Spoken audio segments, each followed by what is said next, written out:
క్రైస్తవ జనమా, ఓ డాక్టర్ దగ్గర వైద్యం ఉన్నట్లుగా, ఓ లాయర్ దగ్గర న్యాయం ఉన్నట్లుగా, ఒక టీచర్ దగ్గర చదువు ఉన్నట్లుగా, ఒక ఇంజనీర్ దగ్గర టెక్నాలజీ ఉన్నట్లుగా క్రైస్తవుడిలో క్రీస్తు కనపడాలి. క్రీస్తు కనపడాలి.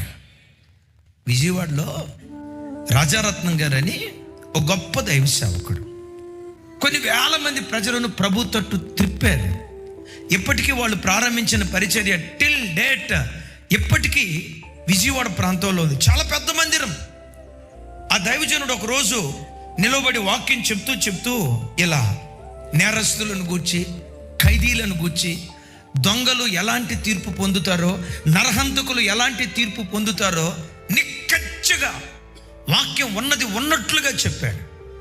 ఆ వాక్యం విని ప్రజల్లో అప్పుడే జైలు నుంచి బయటకు వచ్చిన ఒక ఆయన ఆ వాక్యం విని ఈయన కావాలనే